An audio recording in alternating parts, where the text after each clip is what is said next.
अऊज़ु बिल्लाहि मिनश शैतानिर रजीम। पनाह मांगता हूँ मैं अल्लाह की शैतान मरदूद से। बिस्मिल्लाहिर रहमानिर रहीम। शुरू अल्लाह के नाम से जो सब पर मेहरबान है, बहुत मेहरबान है। अस्सलाम वालेकुम दोस्तों, तो कैसे हैं आप सब। उम्मीद है आप खैरियत से होंगे। तो आज की वीडियो में हम सखावत नाम के मैनी और इसमें छुपे हैरतों के राज के बारे में बात करेंगे। तो अगर आप हमारे चैनल पर नए हैं तो हमारे चैनल को सब्सक्राइब करें और बेल के आइकॉन को ज़रूर दबा दें ताकि हर नई आने वाली वीडियो का नोटिफिकेशन आपको मिलता रहे। तो चलो चलते हैं अपनी वीडियो की जाने। सखावत नाम के मैनी सखी और अनायत के हैं। सखावत नाम का शुमार लड़कों के नामों में होता है।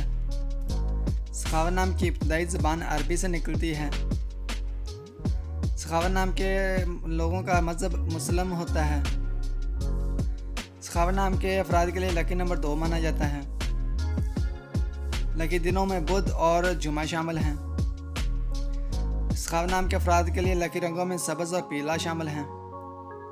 सखावत नाम के अफराद के लिए लकी पत्थर में नीलम शामिल है। लकी धातों में कांसी शामिल है। अपने नाम की मालूमात हासिल करने के लिए कमेंट में अपना नाम लिखकर सेंड करें।